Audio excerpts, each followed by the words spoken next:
तमिलनाडु में बागमती एक्सप्रेस मालगाड़ी से टकराई, 12 डिब्बे उतरे, 19 पैसेंजर घायल। तमिलनाडु में चेन्नई के पास मैसूर दरभंगा बागमती एक्सप्रेस एक मालगाड़ी से टकरा गई है। 11 अक्टूबर रात 8:30 बजे हुए हादसे में 12 डिब्बे पटरी से उतर गए हैं। एक कोच और पार्सल वैन में आग लग गई। हादसे में 19 लोग घायल हुए हैं। ट्रेन में 1360 पैसेंजर सवार थे। साउथ रेलवे के मुताबिक हादसा चेन्नई से 41 किलोमीटर दूर कौन सा है ये, कवरपेट्टई। हादसा चेन्नई से 41 किलोमीटर दूर कवरपेट्टई रेलवे स्टेशन के पास हुआ।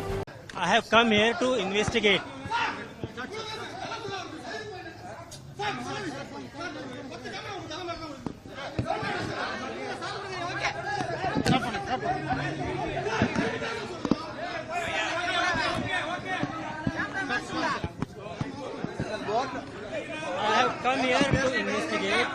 The reason I have to first check the site, take the statement from various people, and then come to conclusion. At present, I am only seeing the site. So you are asking these questions too early. Let me first investigate. Then only some conclusion can be drawn. Is there a possibility of a sabotage? I cannot tell you anything at this stage. As I told you, I am yet to see the entire site completely.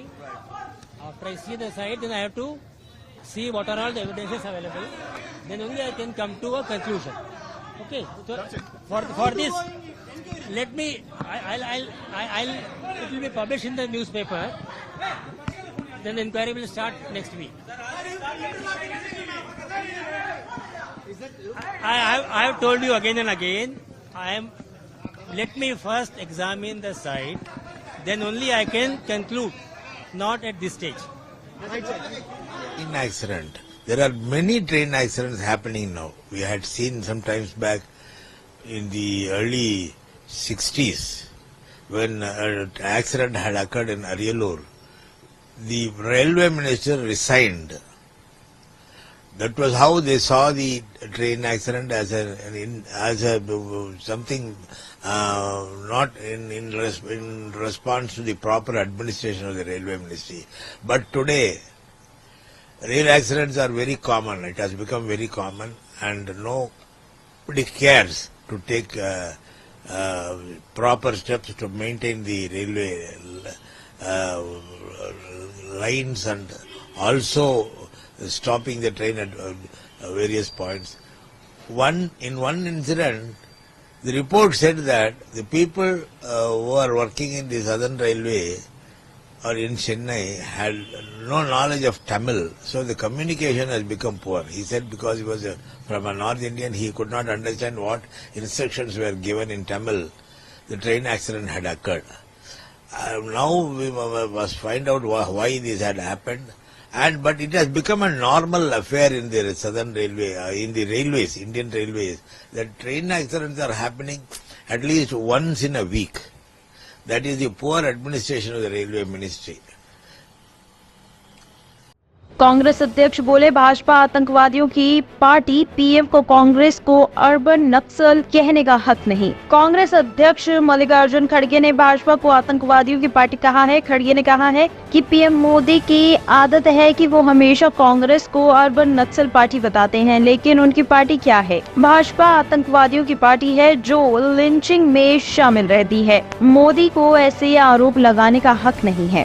प्रधानमंत्री मोदी ने 5 अक्टूबर को महाराष्ट्र का दौरा किया था। इस दौरान उन्होंने ठाणे में कहा था कि कांग्रेस और उनके सहयोगियों का एक ही मिशन है, बांटो और सत्ता में रहो। कांग्रेस को अर्बन नक्सल गैंग चला रहे हैं, वह देश विरोधी के साथ खड़ी है। अब तक तो चुप बैठे थे, थोड़ा अब जान मिलने के बाद बोलते हैं। तो अर्बन नक्सल तो जो बुद्धिवादी है, प्रोग्रेसिव, उसको अर्बन नक्सल बोलना, कांग्रेस है उसको बोलना, ये उनकी आदत है। वो खुद ही क्या है बोले तो उनकी पार्टी टेररिस्ट की पार्टी है। लिंचिंग करते हैं, मारते हैं, शेड्यूल कास्ट के लोगों के मुंह में पेशाब करते हैं, ट्राइबल लोगों को लाके रेप करते हैं। तो टेररिस्ट पार्टी तो उनकी है, और जो लोग करते हैं उन लोगों को ये लोग सपोर्ट करते हैं और ऊपर से दूसरों को कहते हैं। मोदी को तो कोई हक नहीं है, उनकी गवर्नमेंट जहाँ है वहां पर शेड्यूल कास्ट के ऊपर अत्याचार होता है, खासकर ट्राइबल पे अत्याचार होता है। और ऊपर से ये बात भी उन्हें ही कहते हैं कि देखिए तुम्हारे ऊपर अन्याय, क्या हुकूमत हमारी है, गवर्नमेंट तुम्हारी है, तुम कंट्रोल कर सकते हो, लेकिन मोदी की आदत है ऐसा ही। गुजरात के मेहसाणा में अंडरग्राउंड टैंक खोद रहे मजदूर पर चट्टान गिरी, 7 की मौत। गुजरात के मेहसाणा जिले में शनिवार को एक निर्माण स्थल पर मिट्टी धंसने से 7 मजदूरों की मौत हो गई है। मेहसाणा एसपी तरुण तुग्गल के मुताबिक ये कहा गया है कि मेहसाणा से लगभग 37 किलोमीटर दूर कादी के पास हुए कादी पुलिस के अधिकारी प्रहलाद सिंह वाघेल ने कहा है कि जसलपुर गांव में एक फैक्ट्री के लिए कई मजदूर अंडरग्राउंड टैंक के लिए गड्ढा खोद रहे थे, तभी ढीली मिट्टी धंस गई और वे जिंदा दफन हो गए हैं। सभी मजदूरों के शव बरामद कर लिए गए हैं और 3 से 4 मजदूरों के अभी भी मिट्टी में दबे होने की आशंका है। बचाव अभियान जारी है। ब्यूरो रिपोर्ट, टीम तफ्तीश न्यूज।